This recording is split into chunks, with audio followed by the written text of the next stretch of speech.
Ram Ram colonel साहब, कैसे हो? राम राम। क्या सच? बिल्कुल बढ़िया। आज दूसरी मुलाकात है अपनी। हाँ, दूसरी मुलाकात है। और मैं काफ़ी टाइम से आपको फॉलो कर रहा हूँ ट्विटर पे, मणिपुर पे। जो आप लिख रहे हैं, काफ़ी चीज़ें हैं जो मेन स्ट्रीम में चीज़ें डिस्कस नहीं हो रही हैं, वो एस्पेक्ट्स, खासकर जो म्यांमार से इंटरफेरेंस हो रहा है उस तरीके का। तो मणिपुर पे एक करना चाहते थे हम discussion. Thank you so much for coming. और प्लेजर। 100 लोग से ज़्यादा मर चुके हैं सर, 400 से ज़्यादा घायल, हज़ारों लोग विस्थापित हो चुके हैं। और एक बार बार सवाल भी उठ रहा है कि सरकार कर क्या रही है? इतनी सारी चीज़ें हो रही है तो क्या क्रक्स ऑफ द मैटर क्या है? मणिपुर में दिक्कत क्या है?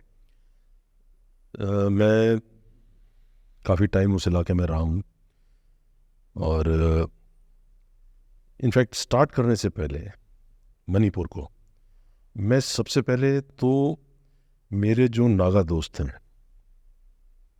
उनको बहुत बड़ा थैंक यू कहना चाहता हूँ, क्योंकि मणिपुर का हिल एरियाज़ का एक काफ़ी मेजर पोर्शन जो है वो नागा डोमिनेटेड है।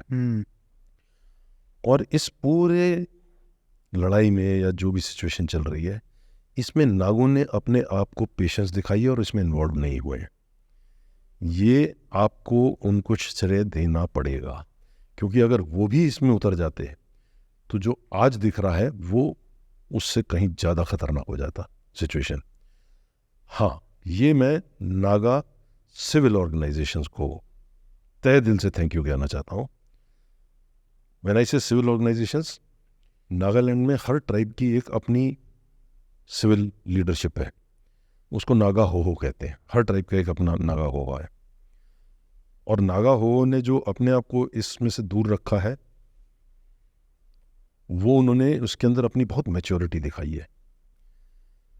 लेकिन एनएससी एंड आईएम की जहाँ तक बात है, unless it is proven otherwise, मैं उनको अभी भी शक के दायरे में रखूँगा, क्योंकि एनएससी एंड आईएम की एक रिकॉर्डेड हिस्ट्री है, वो चाइना से हथियार खरीदते रहे हैं। 2010 में भी इन्होंने तकरीबन $8 मिलियन का नोरिंको के साथ डील की थी। It's an open this thing. और उनका जो एली कमांड का उस टाइम पे चीफ था, और बाद में आज की तारीख में जो उनका आर्मी चीफ है, अगर अभी बदली हो गया और लेटली तो मेरे को पता नहीं है, वो उसको एनआईए ने अरेस्ट भी किया था और वो तिहाड़ जेल में भी था। फिर कोई गवर्नमेंट के साथ डील हुई, उसमें उसको छोड़ दिया गया। वो गवर्नमेंट और एनएससीएन के बीच की बात है। और एनएससीएन, जहाँ तक मेरे को याद है, वो पहले भी ऐसे हथियार, अब जब आप एनएससीएन आईएम का सीज फायर चल रहा है, और उस सीज फायर के दौरान भी उन्होंने ये हथियार खरीदे। कोई दशहरा पूजा के लिए तो खरीदे नहीं। वही हथियार बाद में नक्सलाइट्स के पास भी मिले। उससे पहले ये लोग हथियारों को दूसरी सेपरेटिस्ट ऑर्गेनाइजेशंस को उधार पे भी देते थे कि आप अपना कमाओ, जो करना है कर लो, और हमारा क्या प्रीमियम प्राइस पे प्रीमियम प्राइस बेचना था? ठीक है। तो एनएससीएन आई को मैं अभी भी अपनी तरफ से मैं शक के घेरे पे रखूँगा, लेकिन नागा हो जो इसके अंदर बिल्कुल इन्वॉल्व नहीं है और उन्होंने अपना रिस्ट्रेंट रखा है, उसके लिए मैं उनको पूरी एडमायरेशन देता हूँ। नहीं तो हालात और ख़राब हो जाते। और नागा और मैतीज़ की प्रॉब्लम्स आज की नहीं है, पहले से थी। बिकॉज नागा जो है वो जो ग्रेटर नागालैंड मांगते हैं, उसके अंदर वो नागा एरियाज़ इन मणिपुर भी मांगते हैं। और कई बार उन लोग क्या करते हैं कि मणिपुर जो है वो लैंडलॉक्ड है, तो जो भी ट्रक्स, जो मेन हाईवे है जो दीमापुर से आता है, गुवाहाटी दीमापुर मऊ मरम होता हुआ इम्फाल जाता है, वो कई बार नागा जो है ब्लॉकेट कर देते हैं और मिट्टी का तेल तक नहीं मिलता है, खाना तक बंद हो जाता है। मतलब वो जब बिल्कुल स्ट्रैंगुलेट कर देते हैं उसको, वैली को, मणिपुर वैली को। इन हालातों में तो नागाओं को पूरा श्रेय देना पड़ेगा। तो जैसे ये बातें हो रही हैं कि भाई कुकीज़ माइतीज़ का ये tribals versus hilly areas versus plain areas, अगर ये इशू बेस्ड होता सारा सब कुछ, तो नागाज को भी पार्टिसिपेट करना चाहिए था उस हिसाब से देखा जाए तो। उन्होंने नहीं किया। हाँ, ठीक है। और अगर ये जो जजमेंट जिसके ऊपर कहानी चली है सारी, रिजर्वेशन, तो नागा भी ट्राइबल्स में आते। एग्जैक्टली। ठीक है। तो it is amazing and full respect to them, full respect कि उन्होंने इस चीज़ के अंदर से अपने को बाहर रखा है। और जहाँ तक ये इशू की बात है, देखिए, ट्राइबल कॉन्फ्लिक्ट्स आज से नहीं है। ये सिविलाइजेशनल हिस्ट्री है उस इलाके की। नागा ट्राइब्स के अंदर विद इन ट्राइब्स लड़ाइयाँ होती रही हैं, हेड हंटिंग होती थी, ठीक है। नागा मैती की लड़ाई होती थी, नागा कुकी की तो बड़ी फेमस लड़ाई होती थी। इनफैक्ट बहुत साल पुरानी बात है, 93-94 के आसपास है। नागों ने नागालैंड के अंदर एक बिशनपोई काम करके गांव पड़ता है, वो पूरा पूरा गांव जला दिया था कुकीज़ का। वो कहीं दिखते थे एक दूसरे को मार देते थे। तो ये कोई नई चीज़ नहीं है, ठीक है। और मैतीज जो हैं वो बेसिकली अगर आप देखें कांगली पाक जिसको कहते हैं, कांगली पाक जो रूल था, जो कांगला फोर्ट से जहाँ पे उनकी गद्दी थी, वो वैली को ही लेके थी। अच्छा, ठीक है। तो शुरू से ही ये कॉन्फ्लिक्ट्स रहे हैं और कई साल तक ये कॉन्फ्लिक्ट्स कंट्रोल्ड रहे जब तक कि फौज उधर थी। अभी आज की तारीख में बार बार एक इशू उठ रही है कि फौज नहीं कर पा रही है जिस तरीके से करना चाहिए, फौज को करना चाहिए, फौज को करना चाहिए। ये जो सिविल सोसाइटी है मणिपुर की, सिविल सोसाइटी में उनको बोल रहा हूँ जो लोग एंटी सेंटर बोलते थे, आफ्सपा के खिलाफ कितने स्ट्राइक्स हुई हैं, आफ्सपा के खिलाफ एक तो वो बैठी रही कितने साल तक शर्मिला कि आफ्सपा हटाओ, आफ्सपा हटाओ। तो सिविल सोसाइटी का प्रेशर तो था, बहुत प्रेशर था इसको हटाने के लिए आफ्सपा को। अब आपको एक चीज़ समझनी पड़ेगी, एक है AFSPA, it's an act in itself, ठीक है। उसको एक नज़रिए से डाला जाता है कि नहीं एक एनजीओ के पास पावर है कि वो किसी को भी गोली मार सकता है। ऐसे नहीं होता है, कोई किसी को फालतू में गोली नहीं मारता है। Unless until a situation comes in, he has that protection. अगर एक इनकाउंटर होता है तो इनकाउंटर में मेरे को अपने आप को प्रोटेक्ट करने का एक राइट है, लेकिन मेरे को राइट जो आती है वो लॉ से आती है। बिना लॉ के इस देश में कुछ नहीं चलता है, ठीक है। तो जो ये कॉमन परसेप्शन है कि किसी को भी उठा के गोली मार देंगे, ये रेप कर देंगे, ये जो एलिगेशन लगते रहते हैं, देखो ऐसा है क्योंकि आर्मी के अंदर भी तो इंस्टीट्यूशन है ऐसा कि जो इन सब चीज़ों को देखता है। आर्मी के अंदर इंस्टीट्यूशन इतना रिजिड है कि एक बार अगर किसी ने गलत कर दिया उसको सजा मिलेगी। Nobody takes it lying down, let's be very clear on that. और इतना होता नहीं, एबरेशन सब जगह होते हैं, एबरेशन कहाँ नहीं होते हैं। आप नॉर्मल लाइफ में भी देखोगे तो आप अपनी फैमिली के अंदर देख लो यार, कहीं ना कहीं बच्चा भी आपका कोई एबरेशन कर ही आता है। गली के बच्चे से लड़ाएगा तो आप घर में आके उसको कुछ भी नहीं तो डांट तो लगाओगे, ठीक है। हमारे टाइम पे तो पिटाई हो जाती थी, आजकल सब कुछ बैंड है, ठीक है। पर कम से कम आप बच्चे को डांट के उसको समझा के उसको इसके प्रोज इसके कॉन्स आप डिसिप्लिन करते हो, डिसिप्लिन कर लेते थे, ठीक है। तो फौज के अंदर भी ये सिस्टम है। फौज अगर डिसिप्लिन पे ना चले तो फौज ना रहे। No, coming back to this, AFSPA जो है वो एक प्रोटेक्शन देता है, लीगल प्रोटेक्शन। 2022 में मणिपुर के अंदर से सिविल सोसाइटी के प्रेशर के ऊपर 15 पुलिस स्टेशन में से आफ्सपा हटा दिया गया। मैंने ऐसे 15 पुलिस स्टेशन नहीं, उनकी पूरी जुरिस्डिक्शन। और 2000 मार्च होते होते 23 होते होते 19 पुलिस स्टेशन में से आफ्सपा हटा दिया। इसका मतलब वहाँ जो फोर्स बैठी है उनको to operate in the interest of the nation भी प्रोटेक्शन नहीं है।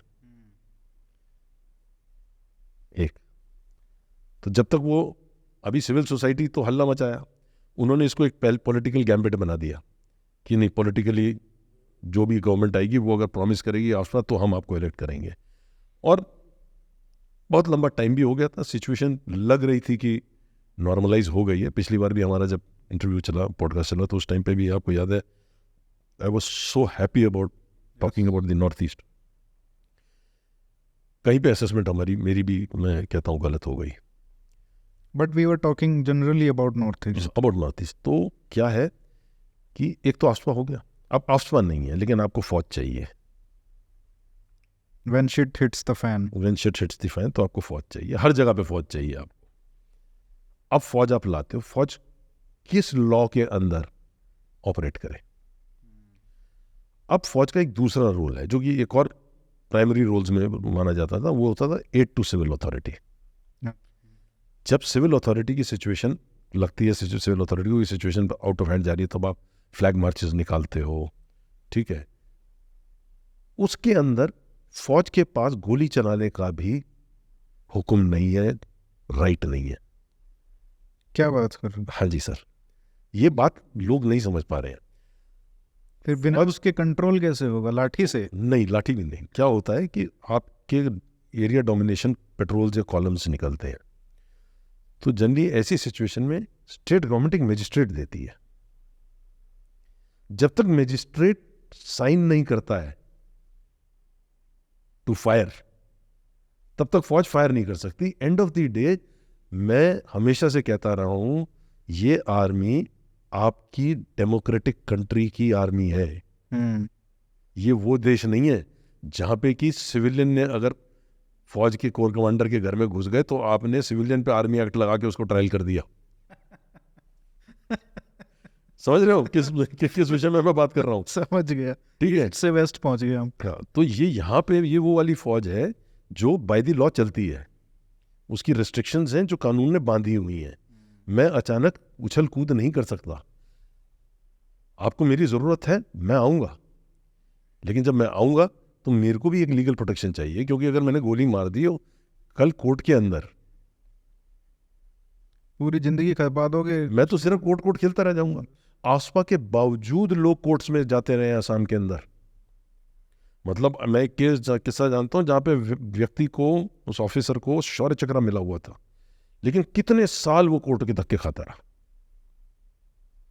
वो बेचारा ड्यूटी पे आता था, वहां से उसको वो समन आते थे कोर्ट से, वो कोर्ट में आके खड़ा हो जाता था और वो अब तो जज को ऐसे दिखाता रहता था, सर आई एम शौर्य चक्र sir for this same operation.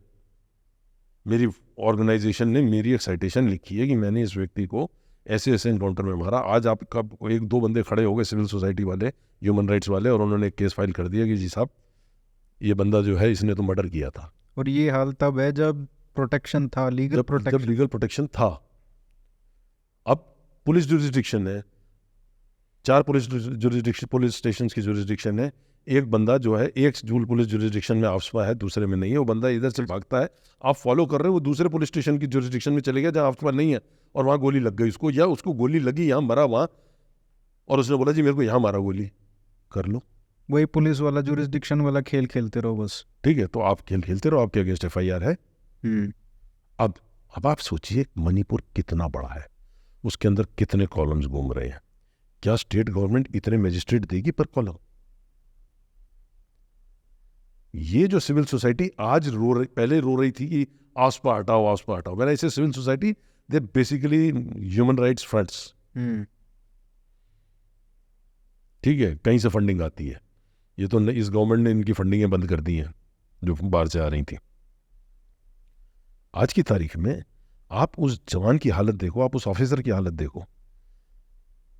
क्या एक्सपेक्ट करते हैं फिर हम? कुछ भी नहीं करना चाहिए हम? जब तक सिविल सोसाइटी खुद आके न बोले कि सर अब आफ्सपा लगाओ, हमारी जाने जा रही हैं। हाँ। वही सिविल सोसाइटी जो कल आफ्सपा हटाना चाहती थी, क्योंकि उन्होंने तो बरगला दिया लोगों को, अब फिर बरगला रहे हैं फौज के खिलाफ। भाई फौज भी तो लॉ से चलेगी ना। क्या ये पूरी टेरिटरी फौज के लिए कितनी हॉस्टाइल है? देखो, हॉस्टिलिटीज हमेशा से थी। आपको एक सिंपल सा किस्सा बताता हूं। ये जो अभी लेटली दिखाई दिया आपको कि एक जगह पे 20 सेपरेटिस्ट पकड़े, ठीक है, और लेडीज ने आके घेर लिया। आप अगर मेरी उस कंपनी कमांडर की सिचुएशन में होते, आप क्या करते? आप क्या उन औरतों को गोली मार देते? It is better to let go today. वो भी यही है, हम आएगा आफ्सपा तो लाना पड़ेगा, उसके बगैर ये सिचुएशन नहीं सुधरेगी। ठीक है, लेकिन सिविल सोसाइटी को खुद अब मांगना पड़ेगा। आप उस पूरी ऑर्गेनाइजेशन की हिरार्की की आप विडंबना समझो। वो कोर कमांडर, वो डिव कमांडर, वो आसाम राइफल का IG, वो कंपनी कमांडर जो ग्राउंड पे घूम रहा है, बाजू में गोलियां चल रही हैं, वो सिर्फ इतना कर रहा है कि जो उसके आसपास के जो सिविलियंस हैं उनको कैसे प्रोटेक्ट कर ले, बिना गोली चलाए। आपने हाथ बांध दिए, पैर बांध दिए, तो ये सिचुएशन तो है ना। अब आप समझिए इस कहानी को। ये आज की कहानी नहीं है, ये कहानी तो बहुत टाइम से चल रही है सेपरेट। क्या हुआ, पहले एक मेजर ऑर्गेनाइजेशन थी एनएनसी और एक एमएनएफ थी। एनएफएफ के साथ जो डील हुई, उसके बाद Mizoram is one of the most peaceful states today and I am telling you one of the most progressive states. ठीक है, वो तो समझ गए। एनएनसी के साथ जब 1975 में अकॉर्ड हुआ, उसमें से कुछ लोग उस अकॉर्ड के साथ खुश नहीं थे, वो भाग गए, वो एनएसीएन में चले गए। अब क्या होता है कि सेंट्रल गवर्नमेंट अंडर, हर व्यक्ति जो बैठा है इधर, उसको पीस चाहिए। आप और मैं भी अगर सड़क पे चल रहे हैं, कोई लड़ाई हो रही, तो हम भी कोशिश करते हैं यार लड़ो मत, ठीक है। कुछ गोल्स दिए गए, कुछ स्पेशल ट्रीटमेंट्स मिल गई इन ग्रुप्स को कि भाई तुम ना करो यार लड़ाई, ऐसे बात करेंगे। अब बाकी लोगों को लगा कि यार ये बढ़िया सिस्टम है, तो हर कोई 10 आदमी इकट्ठे होकर बोले जी हम सेपरेटिस्ट। आप in fact for the viewers I would like to say, एक साइट है South Asia terrorism portal, SATP करके साइट है, आप उस पर जाइए, उसके अंदर नॉर्थ ईस्ट में जाइए। मणिपुर के अंदर ही कम से कम नहीं तो 55-56 टेररिस्ट ऑर्गेनाइजेशंस हैं, if I can call them terrorist, though I would prefer to call them separatist organisations, क्योंकि वो हिंदुस्तान से एक अलग देश चाहते हैं। Basically armed pressure groups. Armed pressure groups. अच्छा, आर्म्ड प्रेशर ग्रुप्स को हथियार कहां से आ रहा है? आपके पड़ोस के देश में आपके बड़े भाई ऊपर जो बैठे हैं वो दे रहे हैं, ठीक है। चाइना ने इतना इन्वेस्ट किया है, आपको क्या लगता है वो इतनी आसानी से आपको पीसफुल बैठने देगा? एग्जैक्टली। दूसरा, अप्रैल 2022 एग्जैक्ट मंथ मेरे को याद नहीं, 15 पुलिस स्टेशन में से आसपा हटा दिया था, और मार्च 23 लगते लगते 19 पुलिस स्टेशन में से आसपा हट गया था। ये सबको मालूम है। रिजर्वेशन की कहानी सबको पता है कि रिजर्वेशन जी ट्राइबल ये हो गया वो हो गया। एक हाई कोर्ट ने, और वो भी मैतेई जज नहीं है, वो जज नॉन मणिपुरी है, उसने एक जजमेंट दे दी कि जी मैतीस को भी ट्राइबल स्टेटस लागू हुआ है। ये सिर्फ एक फ्लेयरिंग पॉइंट था, और सिर्फ सजेशन दिया था, और सजेशन दिया। इट्स नॉट इम्प्लीमेंटेशन नहीं है। हाँ, it's not an implementation order, ठीक है। एक मणिपुर में जर्नल निकलता है, Imphal free press. It is like a watch dog, ठीक है। मतलब गवर्नमेंट, आर्मी, कोई कुछ कर ले, इम्फाल फ्री प्रेस की नज़र से नहीं जाता, हटता, वो उनकी नज़र में रहता, और वो रोज अखबार में छापते कुछ ना कुछ। अच्छा,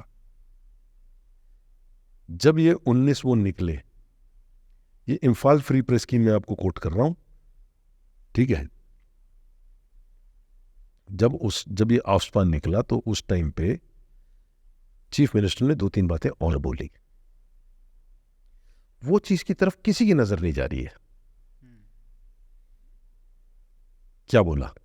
एक, जितने हिल एरियाज हैं उसने रिक्वेस्ट की local Manipuris, that includes Kuki, Pangal, Meitei, Naga, it's a diverse group there, कि आपके यहां जो इलीगल माइग्रेंट्स हैं उनको आप डिटेंशन सेंटर्स, या एक और शब्द यूज किया उसने, रिहेबिलिटेशन सेंटर्स, कैंप्स, उनके अंदर आप इनको छोड़िए, ये इन्फ्लक्स को आप बंद करें, जो म्यांमार से आ रहा है, जो म्यांमार से आ रहे हैं, खास करके चूड़ाचांदपुर और थौबल और इस बेल्ट के अंदर, ठीक है। दूसरा उसने बोला कि म्यांमार में जो सिचुएशन खराब है, वहां से जो रिफ्यूजीज हैं, अब 2 चीजें हैं, एक इलीगल माइग्रेंट है जो आके बस गए, ठीक है, अच्छा, और एक है जो रिफ्यूजीज हैं जो मजबूर हैं क्योंकि वहां सिचुएशन खराब है। तो उन्होंने बोला इनको आप डिटेंशन सेंटर्स में और उसमें डालिए, और जो रिफ्यूजीज हैं उन्होंने बोला कि आप लोग अलग से रिपोर्ट कर दें, हम आपको अलग से आई कार्ड देंगे, जब तक सिचुएशन म्यांमार में खराब है तब तक ठीक है, जब ठीक हो जाए तो आप चले जाना वापस, बट आपको इंडियन सिटीजनशिप नहीं मिलेगी। ये बात तो कोई कवर ही नहीं कर रहा ना। तो कहीं तो बेसिक प्रॉब्लम इन्फ्लक्स की ही थी, जो आज एक हमारे जनरल साहब हैं L N Singh ji, lieutenant general L N Singh, वो बेचारे रोज बोलते हैं तो लोग उनको भी ट्रोल कर देते हैं, ठीक है, वो गलत थोड़ी बोल रहे हैं। There is a problem. ये द एंटायर कंट्री समझती है इस बात को कि illegal immigration has become a problem. आपको याद है पिछली बार हमने यूरोप को लेकर बात की थी, मैंने इंग्लैंड देखो फ्रांस में क्या हो रहा है, आज फ्रांस में देख लो, ठीक है, देश देश नहीं तो दुनिया समझ रही है। वो तो वहां पे जब वो वेलकम किए तब ये है, हम तो वेलकम भी नहीं कर रहे हैं। तो आपको क्या लगता है? अच्छा, थैंक्स टू दी अंग्रेज, आप अफ्रीका देख लो, आप एशिया देख लो, जहां से गया वहां सीधी लाइन खींच गया। अब कम्युनिटीज जो थी वो डिवाइड हो गई, कुछ उधर है कुछ उधर है, यहीं के रिश्तेदार उधर हैं, उधर के रिश्तेदार इधर हैं। अगर आप म्यांमार का इंडिया के साथ का बॉर्डर एरिया देखें तो वहां पे कोई डेवलपमेंट तो आपके ऊपर जबरदस्ती थोपी जाती है। लोग वैसे भी खुश थे, ठीक है, आपने बोला जी इंटरनेट देख लो, आपको जरूरत है नहीं है, आप देख रहे हो, ठीक है।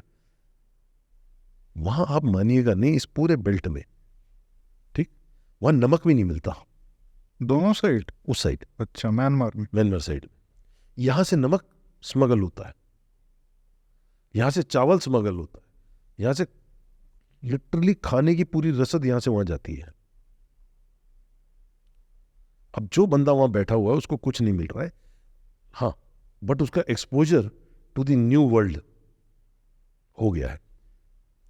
Why should he stay there? वो जंगल में एक छोटी सी मुश्किल से 1 बीघा जमीन पे बैठा, 12 आदमियों का घर, नफरियों का घर, उसमें से क्या उगाएगा और क्या खाएगा?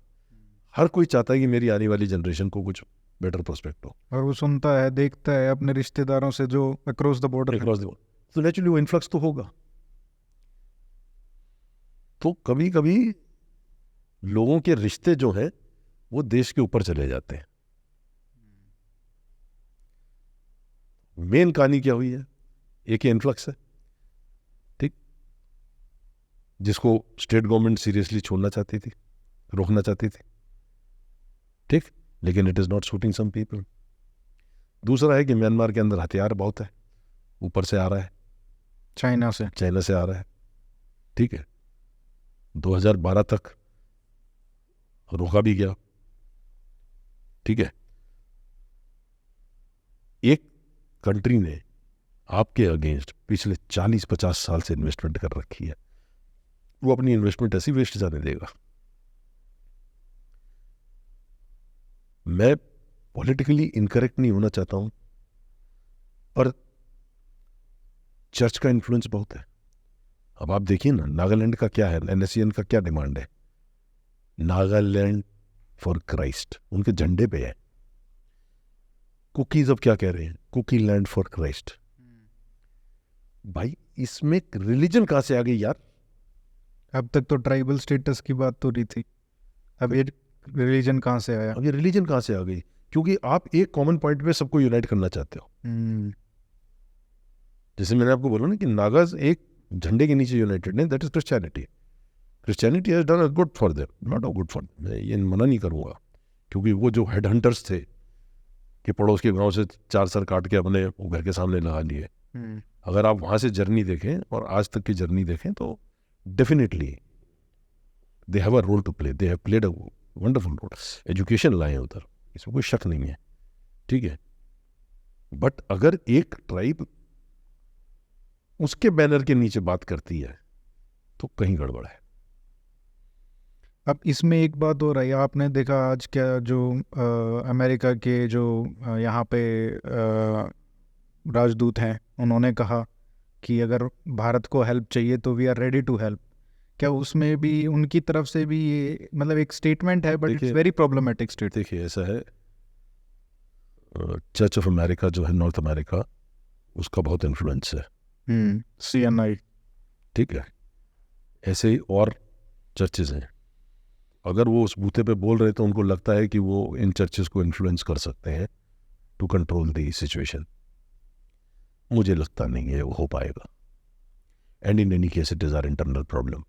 हाँ मतलब मुझे तो ये भी नहीं लगता कि वो आउट ऑफ कंसर्न कह रहे हैं. No no, it is our internal problem. हाँ we will sort it out. बिल्कुल.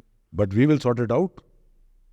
माई पर्सनल बिलीफ इज, ये मेरी अपनी पर्सनल बिलीफ है, मैं ये फौज की तरफ से रिप्रेजेंटेशन करके नहीं बोल रहा हूँ. जिस सिविल सोसाइटी ने, जिन ये ह्यूमन राइट फेसेस जो थे सो कॉल्ड, जिन्होंने आसपा हटाने की बात की और अब आज वही रो रहे हैं कि नहीं आर्मी कुछ नहीं कर रही है, they better go back to say कि आसपा लाओ. क्योंकि अगर मेरी फौज लीगली कवर्ड नहीं है तो आप एक्सपेक्ट मत करिए कि एक्सपेक्ट मत करिए. वो करेंगे अपना काम, वो प्रोटेक्ट करेंगे, लेकिन जिसको कहते हैं क्रम्पल दी, वो नहीं होगा. बट ये कुकीज ही क्यों कर रहे हैं इसमें? मतलब सबसे बड़ी बात है, एक तो चलो लुंगीज जो कहते हैं जो म्यांमार से आ रहे हैं उनका है, लेकिन ये इस टाइम पे एकदम से ऐसे कैसे इग्नाइट हो रहा है? ये मैं कह रहा हूं ना, कई सालों से सिमरिंग है. हाँ क्योंकि ये जो इलीगल इमिग्रेंट्स हैं वो कौन है? देखो कि उन्हीं को चुभ रही है बात. और ये वहाँ म्यांमार वाली साइड में भी क्रिश्चियंस हैं. म्यांमार वाली साइड में क्रिश्चियंस नहीं है, they are just tribals. Tribals है. वहाँ पे बुद्धिज्म ज़्यादा है, बट बेसिकली ट्राइबल. वहाँ तो यार म्यांमार का इन्फ्लुएंस कितना है बॉर्डर एरियाज पे, if actually look at it, कितना इन्फ्लुएंस है. They don't have any presence much है, स्केलेटल है. अच्छा मतलब आप ये देखो ना कि जहाँ नमक भी यहाँ से जाता हो, तो उनको क्या फर्क पड़ता है कि उधर से तो कोई आएगा नहीं, इधर से ही जाएंगे. उनको तो यहाँ से मतलब है ना, बिकॉज उनकी इकोनॉमिक्स, उनका सारा सस्टेनेबिलिटी सब कुछ तो यहाँ से है. और ये चल रहा था एज अ ह्यूमैनिटेरियन इशू, कोई कुछ बोलता भी नहीं था. और फिर रिश्तेदारियां भी थी, ठीक है. बट अब इतना इन्फ्लक्स एकदम हो गया है, तो कहानी सारी वहां से आई है, जो मणिपुर गवर्नमेंट ने रोकने की कोशिश की. रोकने की कोशिश. वो है मेन क्रक्स. वहां से चल मेरे हिसाब से. और भी रीजंस हो सकते हैं, बट अगर आप बैकग्राउंड में जाए तो ये जो आसपा हटा दिया वो एक लोगों की पर्सनल विक्ट्री थी. जैसे JNK के अंदर भी हर पॉलिटिकल पार्टी आती है, वो एक चीज बोल के आती है कि हम आसपा हटाएंगे. यहाँ पे भी पॉलिटिकल पार्टीज आई हैं आसपा हटाने की बात करके, और यहाँ सिचुएशन ऐसी थी कि लगा कि हटा सकते हैं. क्योंकि वहाँ पे एक और कॉन्सेप्ट है हमारा. क्या होता है कि आप 70 साल से टेररिज्म देख रहे हो उधर. उसको पहले इंसर्जेंसी कहते थे, सेपरेटिज्म कहते थे, अब फाइनली लोगों ने टेररिज्म बोलना चालू कर दिया है. आप 10 को पकड़ते हो, 50 और बन जाते हैं, क्योंकि वेपन्स तो रुक नहीं रहे और अच्छे वेपन्स आ रहे हैं. ठीक है, जब एक कंट्री ने इतने साल इन्वेस्टमेंट डाली है, वो काहे को आपको आराम से बैठने देगा यार? नहीं बैठ. इसको कैसे रोक सकते हैं? अब इसके लिए क्या किया गवर्नमेंट ने कुछ ग्रुप्स के साथ बातें की. 2-3 सिचुएशंस होती हैं. एक होता है कि आपने पूरा ग्रुप सरेंडर करा दिया, वो एक इंटेंट है ग्रुप की भी. एक होता है आपने सीज फायर करा दिया कि हम आपके खिलाफ नहीं करेंगे, आप हमारे खिलाफ ना. एक होता है सस्पेंशन ऑफ ऑपरेशंस, उसको SOSU कहते हैं, बहुत कॉमनली यूज होता है. आपने ग्रुप को बोला जी कि आप और हम सस्पेंशन ऑफ ऑपरेशंस करते हैं, हम आपके अगेंस्ट ऑपरेट नहीं करेंगे, आप हमारे मत करिए, आप पीसफुली रहिए, बातचीत चलेगी जब तक चलती है, till we come to a logical end. तो आप इनको कैंप्स दे देते हो. उस कैंपिंग कैंप्स के अंदर आप इनके हथियार नहीं लेते हो, क्योंकि इस पार्ट ऑफ द डील वो हथियार नहीं डालेगा. हथियार डाल दिया तो उसकी बात करने के लिए जो उसके पास वो है वो तो चले गया ना एडवांटेज. उसका स्ट्रॉन्ग पॉइंट क्या है कि he is a man with the weapon. तो आपने सस्पेंशन ऑफ ऑपरेशंस कर दिए, लेकिन कहानी तो वहीं फंसी हुई है. अभी भी he is a man with a weapon on the ground. पहले उनके हथियार छिड़ गए, अब मैतेईस के भी 4-5 ग्रुप्स हैं, KYKL हो गया, UNLF हो गया, PLA हो गया। मतलब आप गली मोहल्ले में चले जाओ, सबका बना हुआ है अपना। अरे एक गांव के अंदर 4 अगर मोहल्ले हैं तो 4 मोहल्ले अलग अलग ऑर्गेनाइजेशंस के डोमिनेटेड। अच्छा, वर्स्ट इज इनका एक कॉन्सेप्ट है मीरा पाइबी। मीरा पाइबी, अच्छा, द मदर्स एसोसिएशन। ओके। ये जब औसपा था हम तब भी देखते थे, और आज तो सबने सरेआम देख लिया। तब बोला नहीं जाता था, आज लोगों ने देखा है। ये लेडीज का ग्रुप होता है गांव के अंदर, औरतों का, और ये रात को चौकीदारी करती हैं। अच्छा, हर गांव के, जैसे पूरा गांव है गोल चक्कर में मानो, तो हर उसके पर एक एक घर के उधर एक ड्यूटी होती है। फोर्स जब इंफॉर्मेशन पे लेकर अंदर आती है तो ये वहाँ पे लोहे के थालियां बजानी चालू करती हैं और पूरे गांव को अलर्ट कर देती है कि फौज इधर से आ रही है। और फिर सारी औरतें जाग के रात को थालियां बजा के फौज का सामना करने लगती हैं और टेररिस्ट जो है वो नीचे से निकल जाता है। ये क्रॉस ट्राइब्स है मतलब? ये मैतेईस के बीच में है ज़्यादातर। अच्छा, क्योंकि बाकी तो हिल ट्राइब्स है ना। हिल के अंदर तो क्या है, पहाड़ है। आप कहीं से भी आओगे, कोई कुत्ता भौंक देगा, कोई कुछ भौंक देगा, कुछ ना कुछ होगा, निकल आती है। फिर हट्स होते हैं, वो गांव जो है वो जैसे एक नॉर्मल गांव इकट्ठा होता है, तो उनके थोड़े कुछ इकट्ठे होते हैं, कुछ फ्रिंजेस पे भी होते हैं। और मतलब वो अपने जैसे राजस्थान में ढाणिया टाइप के छोटे छोटे क्लस्टर्स। फिर रास्ते जो पुराने छोटे गोट ट्रेल्स हैं वो हैं। तो आप जब गोट ट्रेल से आते हो तो कोई ना कोई एक वहाँ पे घर होता है, जो कि एक्चुअली में, मतलब मैं आपको बताता हूँ, जैसे हमने कैंप रेड करना था तो हमको ये पता था कि हम इस रास्ते से गए तो इस रास्ते में इस घर में वॉकी टॉकी के साथ बंदा होगा। एक कैंप है जो मेन कैंप है, उसके आगे सैटेलाइट कैंप्स हैं छोटे छोटे, और सैटेलाइट कैंप्स के आगे छोटे छोटे गांव हैं। उन गांव के अंदर इनके OGW, ओवरग्राउंड वर्कर्स हैं। अगर फोर्स आती है, फोर्स को इस गांव से उस कैंप तक जाने में 2.5 से 3 घंटे लगते हैं। जंगल के अंदर बिहाड़ में कैंप होगा। मतलब आपको इतने घने जंगल हैं कि मेरे को लगता नहीं कि कई साल तो सूर्य देवता ने वहां पे जमीन पे सीधी लाइट मारी होगी, इतने घने जंगल है। उसमें क्या ही अब ये यहाँ से रेडियो सेट से पास कर देता है कि फोर्स इधर से आ रही है। हमको एक कैंप रेड करना था तो हम एक दिन पहले पूरी फोर्स को लेके बिल्कुल अलग दिशा में गए। इंफॉर्मेशन बहुत एक्यूरेट थी कि ये यहाँ से घुसेंगे, मतलब यहाँ पे इनके बंदे हैं जो अलर्ट कर देंगे।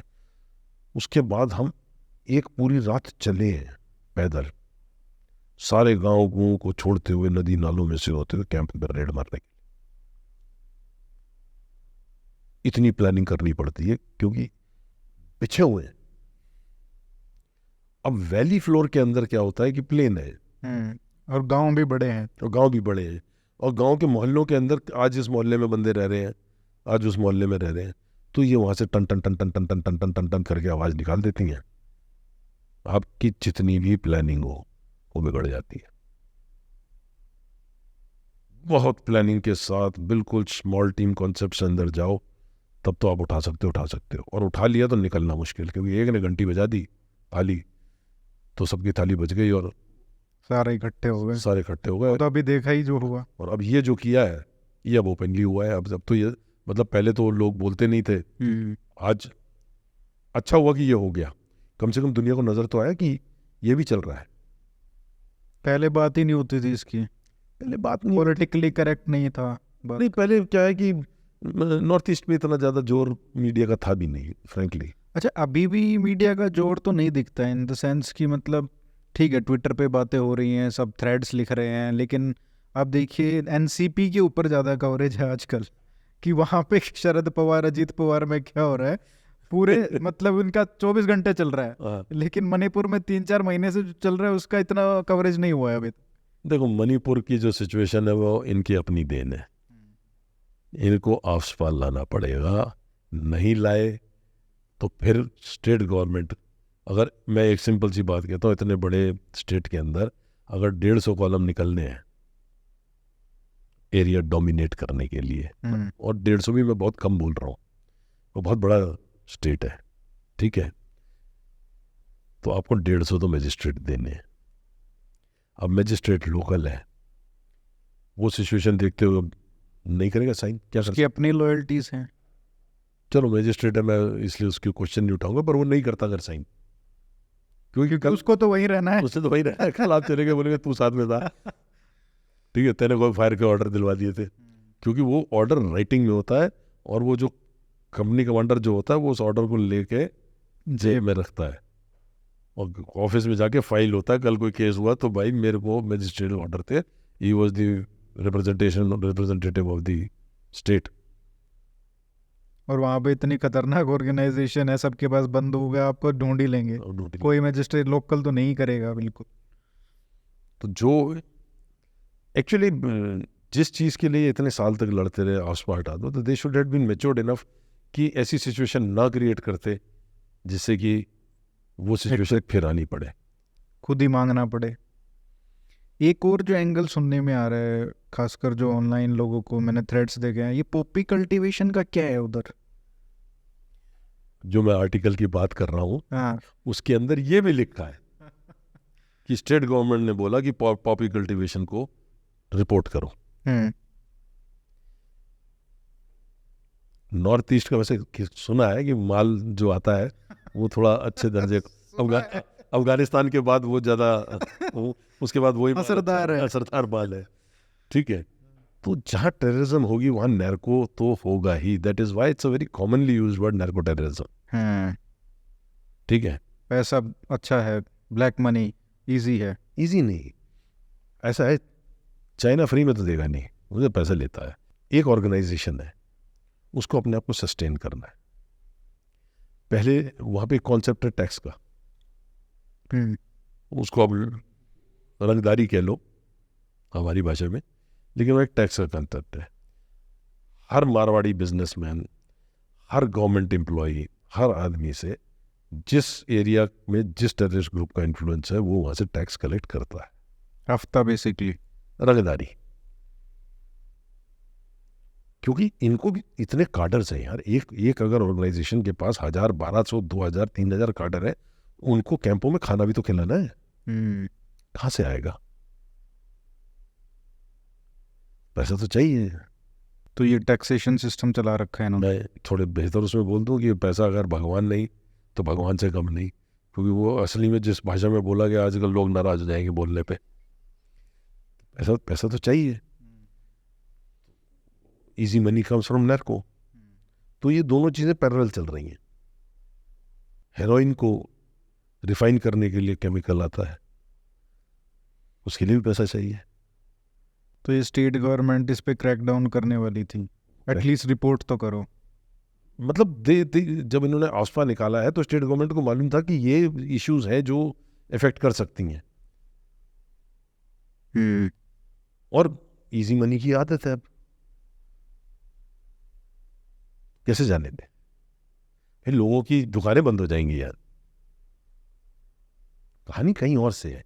रिजर्वेशन तो एक इशू बना दी गई है, जहाँ इतना सबको मिल रहा है, अगर उसमें मैतेई को भी मिल गया तो क्या हो गया? एंड ऑफ द डे वो भी उतने ही उस इलाके से हैं। जस्ट बिकॉज कि आप पहाड़ में रहते हो और वो प्लेन में रहते हैं, उस हिसाब से तो राजस्थान के मीनों को तो मिलना ही नहीं चाहिए था एसटी स्टेटस। समझ रहे मेरी बात? तो अगर अब लद्दाख में सारे लद्दाखी जो हैं उनको ट्राइबल स्टेटस है। एरिया का होता है। हिमाचल में आप कितने डिस्ट्रिक्ट? मजेदार बात यह है कि जब वो स्टेट में होते हैं उनको टैक्स नहीं लगता है, जब स्टेट से बाहर आते हैं तो टैक्स लगता है, ठीक है। तो उनको क्यों नहीं फायदा हो? वो तो एक इशू बना दिया। एक सेक्शन ट्विटर पे ये भी है कि कुछ लोग इस इशू को उठा रहे हैं कि ये हिंदू वर्सेस क्रिश्चियन भी कुछ एंगल है, ऐसा भी है क्या? यार ऐसा कोई एंगल नहीं है। अच्छा। हर कोई अपने अपने उसमें रहता है। एंगल बनाने में कितनी देर लगती है? अब जैसे कश्मीर में कहते हैं कि अगर एक फौजी की शेडो भी एक औरत पे पड़ जाए तो साला रेप का चार्ज लग जाता था एक टाइम पे। तो आप तो किसी चीज को भी बना दो। और ट्विटर पे तो ऐसे तगड़े तगड़े वॉरियर्स हैं, हाँ, जिनको मतलब देखो ऐसा है, जो आपके यहाँ का माहौल है आप उस टेम्पलेट को उस माहौल में नहीं डाल सकते।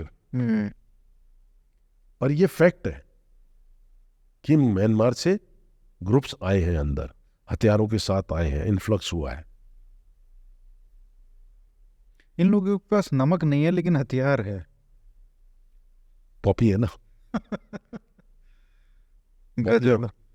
तो इसका एक ही सॉल्यूशन है, प्रोटेक्शन, लीगल प्रोटेक्शन आर्मी को चाहिए, देना पड़ेगा। और मतलब मेरी राय है, ये मेरी अपनी राय है, ये मैं फौज की रिप्रेजेंटेशन नहीं बोल रहा हूँ, क्योंकि मैं उधर ऑपरेट किया हुआ हूँ, मैं उससे लेकर जानता हूँ। और एज आई सेड, ये फौज आपकी फौज है, ये एक डेमोक्रेटिक कंट्री की फौज है, ठीक है, ये बाय लॉज के गवर्नेंस से चलती है। ये वो रैम्बो वाली फौज नहीं है कि उठे और चलो जी करके आ गए, ऐसे नहीं होता है। इसमें सरकार देर क्यों कर रही है? फिर लगा देना चाहिए फिर से। यार इस चीज़ का जवाब मैं नहीं दे सकता, ये जवाब सरकार ही देगी। मैं तो, लोग मर रहे हैं, देखो कि कोई भी मरे, एक आदमी भी मरे वो ठीक नहीं है, पर जिस तरीके से मर रहे हैं, अब जैसे पीछे एक सर काट के खूंटी पे लगा दिया, ये इनका सिविलाइजेशनल जीन है। हेड हंटिंग, सर काटना, ये आज का नहीं है। अच्छा, ये हमने सुना था नागाज में है, ये और जगह और ट्राइब्स में भी है क्या? यार ये है तो रिश्ते में एक ही ना। हाँ, आपने एक ट्राइब, एक सेक्टर ऑफ लोगों को कुकी बोल दिया, एक सेक्टर ऑफ लोगों को नागा बोल दिया। नागा के अंदर भी अब मैं बोलूँगा 16 ट्राइब्स होती हैं, तो कल बेचारे नागे मेरे पीछे पड़ जाएंगे कि नहीं सर हमारी तो 158 ट्राइब। हाँ, ये एक्चुअली इनका identity formation is very recent. हाँ ठीक है, वो identity formation in the sense कि as a Naga identity, as a Naga identity, exactly. Overall आप बोलते हो नागा, ठीक है, लेकिन विद इन दी नागाज उनकी अपनी अपनी ट्राइब्स और बड़ी स्ट्रांग वो हैं। अगर आप कभी नागालैंड गए हो तो आप देखिएगा कि सारे के सारे गांव बिल्कुल टैक्टिकली बने हैं। जनरली क्या होता है कि गांव जो है नदी के पास होते हैं, क्योंकि बिन पानी आप रह नहीं सकते हो, लेकिन इनके सारे गांव पहाड़ों के ऊपर है, टॉप पे।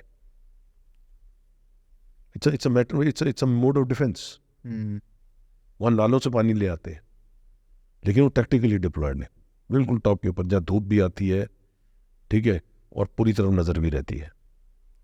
अरे ये मार के लाशें लाके उनके टुकड़े करके उनको खेत में डालते थे फर्टिलाइजर की तरह। ये सिविलाइजेशनल है। ये जो आप बोल रहे हो कि लोग कहते हैं अरे यार वो सर काट दिया, टांग दिया, ये सिविलाइजेशनल जीन है। It used to be very normal. It used to be normal. That is where I say कि चर्च जब आई तो चर्च ने इस चीज के ऊपर बहुत काम किया और ये बंद करवाया, ठीक है। लेकिन एक जीन है वो आपके साथ रहता है, आपकी आप भूल जाए, बट वो कहीं ना कहीं वो क्रॉप करता है। तो जिस तरीके की मर्सीलेस किलिंग्स हो रही हैं, वो बच्ची को जला दिया, ठीक है यार, how can a human in the normal way days do such a thing. आज की तारीख में कोई केस आता है, हम लोग उसको देखते हैं यार, हम लोग कहते हैं यार ऐसे कैसे कोई कर सकता है। जैसे उसने पीछे कोई एक बंदे ने कितनी गोद दिया, आपने कहा जैसे एक लाइन खींच दी और बिल्कुल स्ट्रेट ही है वो, हाँ है ना? वो वाटरशेड प्रिंसिपल होता है कि जो पहाड़ के टॉप है उससे आपने खींच दिया, ये जब क्लाउड पे बारिश हुई तो पहले सारी लड़ाई पानी की होती थी। हाँ, तो पहाड़ के इस तरफ का पानी तुम्हारा है, पहाड़ के इस तरफ का पानी हमारा है। तो उन्होंने उसी सबसे लाइन खींच दी। थागला रिज भी वैसे खींची है, जो आपकी मैकमोहन लाइन है, वो भी पहाड़ के टॉप के ऊपर से खींची है। अब within our north east states, क्या वहाँ पे भी रीऑर्गेनाइजेशन से कुछ चीज़ें सॉल्व हो सकती हैं? रीऑर्गेनाइजेशन किस चीज़ का? मतलब जैसे अलग अलग ट्राइब्स हैं, क्या उनके अलग अलग स्टेट्स टाइप का बना के? देखिए एक टाइम था ये थ्योरी चल जाती, आज की तारीख में we are a global village यार। Clearly we are not the way things are happening. It is not the way things are happening. अब आप कोई लटका हुआ उस कहानी को लेके तो एक अलग बात है, और आप अगर एरियाज बांट भी दोगे ट्राइब वाइज, कितने स्टेट बनाओगे? क्योंकि ट्राइब के अंदर भी छोटे अलग अलग जो ट्राइब्स हैं, जिलियांग अलग है, रोंगमाई अलग है, वो जिलियांग रोंग कहते हैं। और ऐसे तो गांव के क्लस्टर्स मिक्स्ड हैं। तो हर कोई बोलेगा जी मैं नेता, चुप। या तो आप पंचायत सिस्टम कर दो, लोकल लेवल बॉडी पे प्योरली पंचायत सिस्टम हो जाए, तब तो फिर भी कुछ समझ में आता है। बट अगर आपने डेफिनेशन ऑफ बाउंड्री तो नागा तो कह ही रहा है कि मेरे को तो मेरे तो म्यांमार में भी नागा है, कुकी कह रहा है मेरे म्यांमार में नागा है, कुकी है, तो वो कहता है जी उनको भी लाओ। यार ये डिवीजन कब तक करते रहोगे? रीजनल और लिंग्विस्टिक जो डिवीजन हुआ है वो एक्चुअली गलत हुआ है। आपको अब आज की तारीख में तमिलनाडु की अपनी इश्यूज हैं, द्रविडियन वाली इशू चला दी है, हिंदी नहीं बोलेंगे जी हम। आप चले जाइए साउथ में, उनको हिंदी की अंग्रेजी भी आती होगी, आप बात करो वो फिर भी आपसे नहीं बात करेंगे, वो अपनी भाषा में बात करेंगे। अरे भले मानस में बाहर से आया हूँ यार। अब जैसे नागाज में हर ट्राइब की अपनी भाषा है। अच्छा। और कुछ ट्राइब्स में तो मजेदार बात यह है कि विद इन दी ट्राइब जो औरतें हैं उनकी एक अलग सीक्रेट भाषा है। क्या बात कर रहे हैं? हाँ, वो औरतें औरतों से बात करती हैं, वो अब लड़कों को नहीं सिखाती वो भाषा। सीरियसली। बट नागाओं ने अपने लिए कॉमन लैंग्वेज बना ली, नागामीज, जिसके अंदर हिंदी, नेपाली, कुछ नागाओं के वर्ड्स वो करके उन्होंने अपने कम्युनिकेशन के लिए एक सेंट्रल लैंग्वेज बना ली। बढ़िया है। अच्छा, वहाँ पे लोगों को हिंदी आती है सब जगह नॉर्मली आती है, क्योंकि इंटीग्रेशन लाइक बच्चे आते हैं इधर। इंटीग्रेशन तो एक अलग बात है, एजुकेशन सिस्टम भी तो गया है ना, एजुकेशन सिस्टम भी गया है ना। तो जो साउथ वाला रेजिस्टेंस है वो वहाँ पे नहीं है, लैंग्वेज का है एटलीस्ट। लैंग्वेज का नहीं है इतना। अच्छा, हमने जैसे पिछली बार बात की थी कि कितना डेवलपमेंट, आप बहुत पॉजिटिव थे, कितना सारा डेवलपमेंट हुआ है एटलीस्ट इंफ्रास्ट्रक्चर में 2014 के बाद, और उससे कितनी सारी पॉजिटिव चीज़ें हुई हैं। लेकिन ये जो सेटबैक है, ये बहुत बड़ा सेटबैक है एक्चुअली में। इनफैक्ट आप ये सोच लो कि आपने एक स्लेट के ऊपर कुछ लिखा था और पूरी स्लेट मिट गई है। और सबसे पहले जो पीस आएगी वो इन कम्युनिटीज के अपने लीडर्स को आगे बढ़ के आना पड़ेगा। देखो, फौज भी आप घुसेड़ दोगे, कहानी क्या होगी, ये सारे फिर मिल जाएंगे और आप अगेंस्ट हो जाओगे। नेचर है ये, ह्यूमन नेचर है। लेकिन एज ऑफ नो सबसे पहली चीज जो है वो है कि ये जो मैडनेस हो गई है इसको कंट्रोल करना है। इसको कंट्रोल करने के लिए इन्हीं के अंदर से कम्युनिटी लीडर्स को आना पड़ेगा। भाई मैं बीच में रेफरी रोक सकता हूं, लेकिन कबड्डी तो चलेगी ना, क्योंकि रहना तो साथ में उनको, और रहना साथ में, आने वाले समयों में भी साथ रहना है। और ये जितना लंबा चलेगा उतने ही टेंशन्स, मतलब आप ये लगा लो कि 2 महीने और चला तो 2 डेकेड और दिक्कत रहने वाली तो बढ़ेगी। देखो मैंने क्या कहा, प्रॉब्लम्स तो थी, ये जो फ्रैक्चर लाइंस थी ये तो थी। मैं आपको बता रहा हूं, एक दिन मैं इम्फाल से जफराबाद आना था, कोहिमा, तो वहाँ एक ब्लू लाइन बस चलती है। तो सुबह सुबह मैं बस में बैठा और मेरे को दोपहर तक पहुंचना था। अब इम्फाल से निकलते साथ ही कुकी एरिया आता है, कुकी एरिया के बाद नागा एरिया आता है। एक नागा आया और ड्राइवर का जो इंजन वाला पोर्शन होता है, और आगे 2 सीटें सी नहीं होती हैं साइड में बैठने के लिए, जो फ्रंट फेसिंग नहीं होती, साइड फेसिंग होती ड्राइवर को देखते हुए। वो आके, ये सुबह 6 बजे की, 6:30 बजे की बात है, वो आया शॉल ओढ़ के और वो लेट गया जैसे दारू पी के पड़ा हुआ, आवाज नहीं निकाली, और उसने हवा में सूंघ लिया कि अब मैं नागा एरिया में आ गया हूं। और उसके बाद उसका रंग देखना था। तब तो ये सूंघ ले। एक इनका मिनिस्टर होता था के होलोवन, सेमा मिनिस्टर था नागालैंड में। वो अपनी बेटी, अपनी बीवी और अपने ग्रैंडसन के साथ था। दीमापुर में वो जैसे ही बाहर निकला, थोड़ी सी सिमरिंग टेंशन थी, उसके कॉन्वे पर अटैक हो गया, उसमें उसकी बीवी और उसकी बेटी मर गई, और शायद ग्रैंड डॉटर भी मर गई। अब दीमापुर बेसिकली सेमा डोमिनेटेड है। उधर कुछ बस्तियां इनकी तांगखुल्स की भी हैं। तांगखुल्स बेसिकली उखरूल से होते हैं, दे प्रेफरेबली कॉल इट युखरूल, ठीक है। हम लोग उखरूल बोलते हैं, वो युखरूल बोलते हैं, क्यों बोलते हैं समझ नहीं आया। तो and Tangkhuls are one of the toughest warriors in that area. मतलब अगर नॉर्थ ईस्ट में कोई वॉरियर, जिसको वॉरियर कह सकते हो, तो वो तांगखुल से। And predominantly NSC and IIM के अंदर तांगखुल ही ऑफिसर कार्डर है। अच्छा। बट ऑलो ऑन सेमा था। जैसे हुआ, रातों रात जितने उखरूल बस्तियां थी दीमापुर के अंदर और आसपास के एरिया सब काट दिए, रात रात। Literally revenge. रिवेंज। एक किस्सा बताता हूँ आपको, ये आओ एरिया का किस्सा है, किताब में लिखा हुआ है, मैंने कहीं पढ़ा था। 2 गांव के बीच में लड़ाई हो गई, एक गांव ने दूसरे के 2 सर काट दिए, ले आए। फिर वही विलेज लीडर्स, कम्युनिटी लीडर्स की डिस्कशन हुई, सर के बदले सर चाहिए, इससे नीचे बात ही नहीं करना। ना बात ही नहीं होगी। हाँ।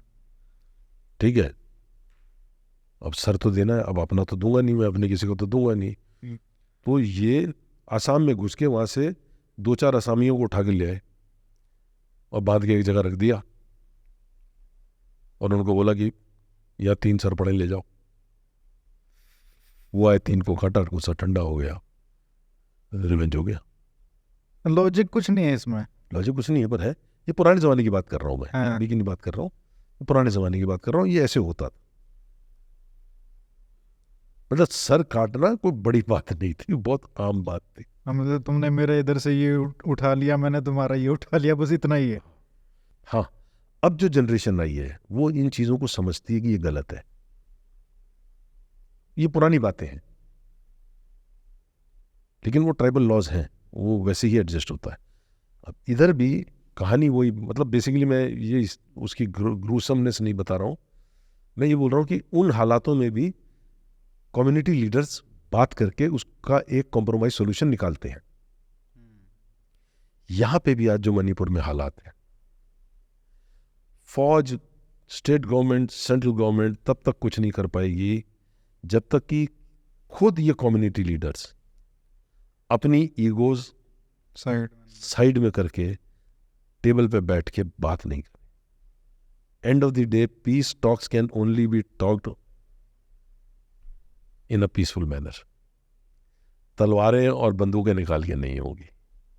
आपने ये सब ट्राइबल लॉज की बात की, अभी सबसे ज़्यादा मामला जो चल रहा है यूनिफॉर्म सिविल कोड का, वहाँ पे कैसे लागू होगा फिर? देखो यार, ये बड़ी, इससे तो और आग लगने वाली है फिर।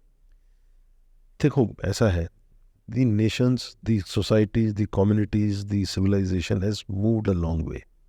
तो अभी जो जनरेशन है दैट विल एक्सेप्ट इट। मैं जो आपको बोल रहा हूँ ना, जो पुराने लॉज, पुरानी हाल, मैं जो आपको सारी सिचुएशन बताई, पुरानी बातें की हैं, ठीक है, कुछ 40 साल पुरानी है, कुछ 100 साल पुरानी है, ठीक है, लेकिन अब जो हालात हैं, अब लोग पढ़ गए हैं। पहले इनका एक्सपोजर, आप देखो कितने साल लगे इनको, you Indians and me Nagas, या you Indians and me Meitei, you Indians and me Kuki, जो भी है, वो अपने आप को एक सेपरेट उसको करते हुए इनका एक्सपोजर हुआ, यहाँ पे बच्चे आने लगे, काम कर रहे हैं, दे आर गेटिंग। पहले हमारे ही लोगों ने, और मुझे इस बात का बहुत खेद है और गम भी है इस बात का, कि हमारे ही लोगों ने जब ये इधर आए तो हमने इनको एक्सेप्ट नहीं किया, क्योंकि मैं इनके साथ बैठता था, इनके पास अच्छा बोलने के लिए कुछ नहीं था। जब तक हम अपना व्यवहार ठीक नहीं करेंगे, हम उनको एक्सेप्ट नहीं करेंगे। They are very averse to a word called chinky. हमारे यहाँ कोलोकियल है, वी डोंट रियलाइज कि एक शब्द किसी के दिल को कितना चुभ सकता है। हम लूजली बोल देते हैं, जस्ट टू डिसरिस्पेक्ट। नहीं, नॉट डिसरिस्पेक्ट, एक स्वीपिंग वो है कि नहीं, अरे ये तो नेपाली है, कैजुअली। हाँ ये तो तंबी है। अब वो इतने सारे ट्राइबल्स है, सारे एक से दिखते हैं, अब किसको क्या मालूम ये गोरखा है कि नेपाली है कि ये नागा है कि मीजो है कि वो है, तो ऐसा बात तो कभी की नहीं, कभी बात तो की नहीं, कभी आपका आदान प्रदान तो हुआ नहीं। जब ये आने लगे, किसका आदान प्रदान था? बेसिकली हमारे जैसे फौजियों का था, या वो जो मारवाड़ी जो वहाँ बिजनेस कर रहे थे,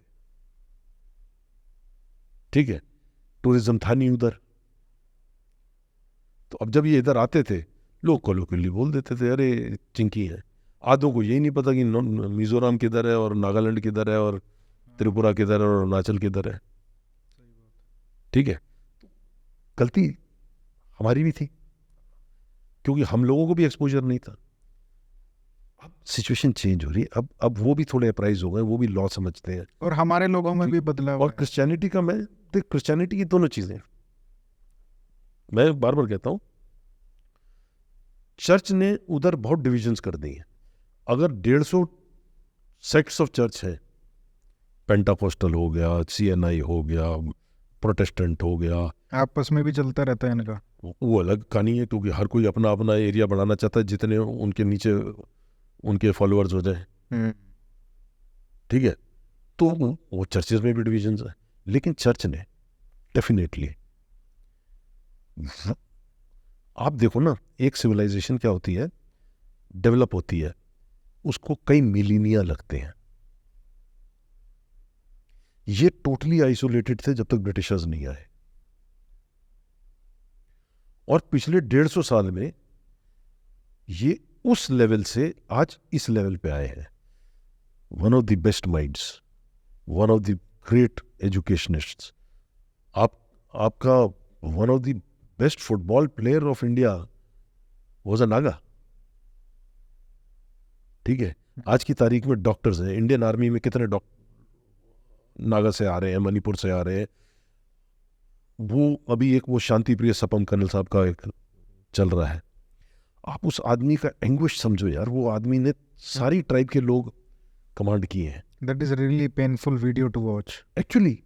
आई टोटली एम विद हिम, क्योंकि कल वही जवान रिटायर होके भी तो उसी सोसाइटी में आया है, आज वो आमने सामने खड़े हैं। अगर ये फौज के अंदर बॉनहोमी हो सकती है कि सारे एक साथ रह रहे हैं, एक साथ चर्च जाते हैं, एक साथ फेस्टिवल्स मनाते हैं, तो सिविल सोसाइटी में क्यों नहीं हो सकता?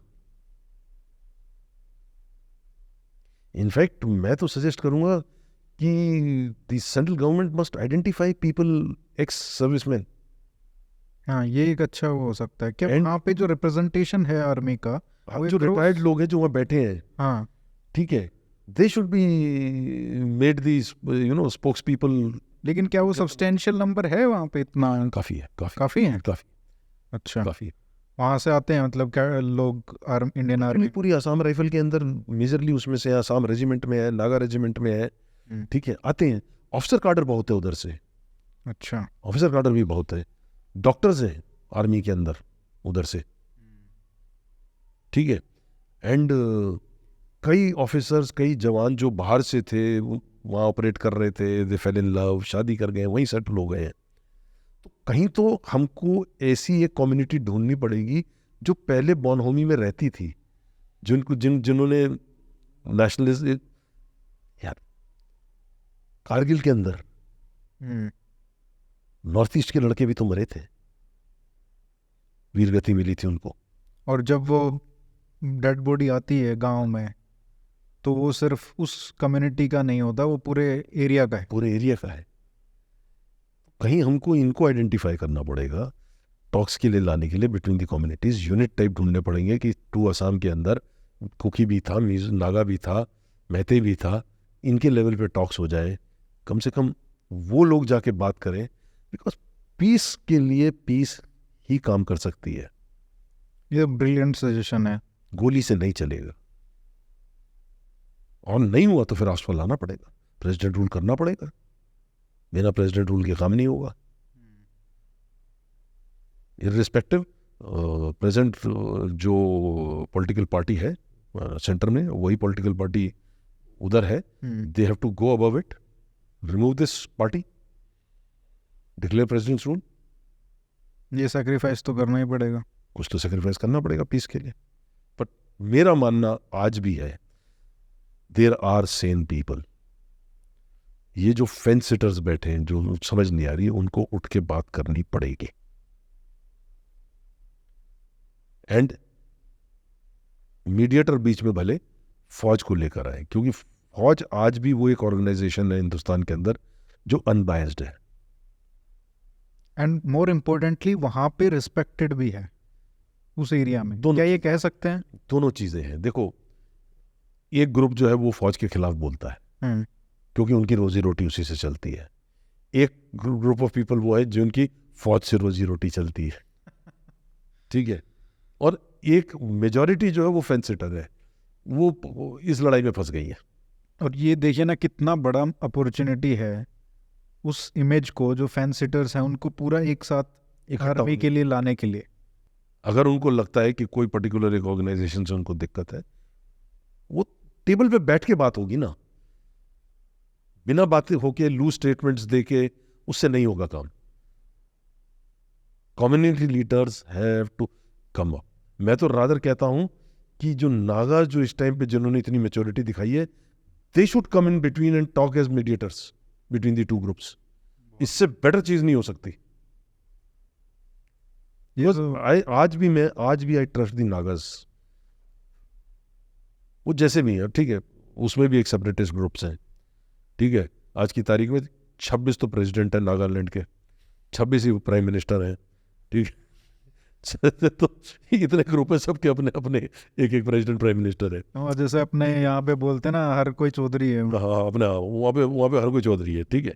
लेकिन उनके अंदर भी सेन लोग हैं। नागा हो एक बहुत इंपॉर्टेंट ऑर्गेनाइजेशन है। It's a very well oiled, very well, और बड़े सेन लोग बैठते हैं उसके अंदर। मतलब जैसे अपने होता है ना गाँव के अंदर कि उस बूढ़े से बात करनी, पंचायत के पास जाके बात करेंगे यार, वहाँ पे वो लोग हैं, उनको इन्वॉल्व कर लो, दोनों तरफ से बात करेंगे।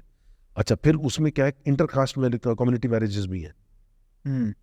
जैसे एक टाइम पे मेरे को याद है कि सिचुएशन इतनी ख़राब थी नागा और मैथियों के बीच में, फाइनली जब वो जो चीफ मिनिस्टर लाए, वो लाए जो कि मैथी था और नागा से ब्याया हुआ था। तो इस तरीके के इनोवेटिव आइडियाज तो निकालने पड़ेंगे। हैं ऑप्शंस हैं, बट मैडनेस जो हुई है एकदम स्पार्क, ठीक है,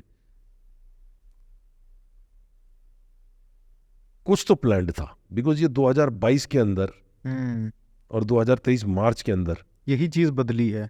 मार्च के अंदर जब इन्होंने बोला है कि इन्फ्लक्स रोको, पॉपी बंद करो, ठीक है, तो उससे जिसके पास हथियार था उसको दिक्कत हुई है। और इस चीज को मैं बता रहा हूं, आज की तारीख में सब हर कोई बात कर रहा है, लेकिन जो चीफ मिनिस्टर के ये डायरेक्शंस थे, और मैं इम्फाल फ्री प्रेस की बात कर रहा हूँ, मैं उसके अंदर लिखी हुई बात बोल रहा हूँ, बिकॉज अब आज की तारीख में मैं ज़्यादा उधर इन्वॉल्व होता नहीं हूँ, ठीक है, आजकल मैं ज़िंदगी अच्छी काट रहा हूँ, लेकिन पढ़ता रहता हूँ कुछ थोड़ा बहुत। तो अगर इम्फाल फ्री प्रेस के अंदर जो चीज़ लिखी है तो वो ठीक ही लिखी होगी, मैं इस चीज़ को डिनाई नहीं कर रहा हूँ, क्योंकि वो उस टाइम पे स्टेबिलिटी थी। कहीं तो किसी को दर्द हुआ है, और वो अंदर भी हैं और बाहर भी हैं। वो दर्द जो है वो क्या है, बट मोस्ट अनफॉर्चुनेट इतनी जाने जा रही है। नहीं, मुझे लगता है कि ये जो एस्पेक्ट्स आप लेके आए हो, आप मेरे मतलब बात करने का एक उद्देश्य यही था कि जो आप बता सकते हो वो सारे जो आर्म चेयर एनालिस्ट हैं वो नहीं बता सकते, क्योंकि आपने ग्राउंड पे वहाँ पे रहे हो, आप इन लोगों से इंटरेक्ट किया, आप इनको जानते हो। तो जो एस्पेक्ट्स जैसे आप लेके आए और जो सॉल्यूशंस आपने प्रपोज किए हैं वो बहुत ही इम्पोर्टेंट है। होपफुली कोई सुने सरकार में। मैं सिर्फ आजकल इंटरनेट बंद है उधर, तो पता नहीं है ये जो वार्तालाप है ये उधर तक पहुंचेगी नहीं पहुंचेगी आम जनता को, लेकिन मैं एक ही बात कहूँगा उधर की जनता को, trust your army, trust your civil society. दो टाइप की सिविल सोसाइटी है, एक जो पंगा मारती है और एक जो सेन बैठती है।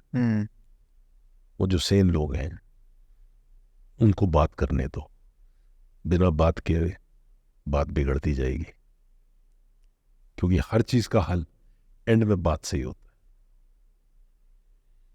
बच्चा किसी का भी मरे, एक इंसान की जान जाती है, वो नहीं जानी चाहिए। हम सब किस लिए हैं? इसीलिए आज मैं भी अगर बंदूक लेके निकलता हूं तो मैं मारने के लिए नहीं निकलता हूं। ये बात समझनी चाहिए लोग, ये लोगों को समझना चाहिए। पर ये जो मारकाट हो गई है ये ठीक नहीं है। इनफैक्ट ये जो लोग वॉइस कर रहे हैं आर्मी के अगेंस्ट, असम राइफल के अगेंस्ट, दे मस्ट अंडरस्टैंड ये लीगल इश्यूज हैं। This army belongs to a democratic country. ये कॉन्स्टिट्यूशन है, उस कॉन्स्टिट्यूशन के नीचे काम करती है, उसमें लॉज हैं। और वो लॉज के तहत ही करेगी। लेट्स होप या तो ये खुद बात कर लें, या सिविल सोसाइटी जो पहले बोल रही थी आपस पर हटाओ, वो खुद बोले गवर्नमेंट को कि अब आपस पर ले आओ। नहीं तो गट्स दिखाओ और करो इसको सॉल्व। ये सॉल्व। आखिरी में एक अनडेमोक्रेटिक आर्मी की एक सवाल लास्ट में बात कर लेते हैं, जिसके पास अभी तेल ख़त्म हो गया है। तो अगर आप सीईओ हैं किसी यूनिट के और आपके पास टैंकों में तेल नहीं है, तो आप क्या करोगे? और दुश्मन बॉर्डर पे खड़ा है। क्या करोगे? क्योंकि इनोवेटिव चीज़ों के लिए आर्मी जाने जाती है। देखो क्या कर सकते? वॉर सिचुएशन के अंदर Rommel was one of the finest generals ever born in the history of, ठीक है, military history, non military history rather. वो क्यों हारा? तेल नहीं था, रसद नहीं थी, रिपेयर्स के लिए पार्ट्स नहीं थे, उसके बाद जो अवेलेबल था वो डिसइंटीग्रेट होता गया धीरे धीरे धीरे धीरे धीरे धीरे, खत्म हो गया। आज भी मिलिट्री हिस्ट्री में रोमेल पढ़ाया जाता है। Lessons have to be learned from the history.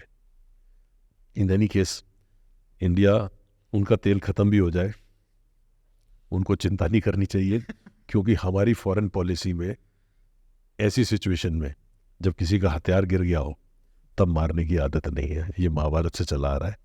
हमने निहत्थे पे कभी हाथ नहीं उठाया। तो गरीबों का तेल नहीं है तो नहीं है तो नहीं है, क्या करेंगे? हम मारेंगे नहीं। सो अनफॉर्चुनेट। चलिए सर, बहुत बहुत धन्यवाद एनलाइटनिंग सेशन के लिए। और जो हमने बातें की वो ऊपर तक पहुँचे, लोगों में कम से कम लोगों तक पहुँचे, तो वो कुछ प्रेशर बने। Thank you so much sir. नमस्ते, जय हिंद।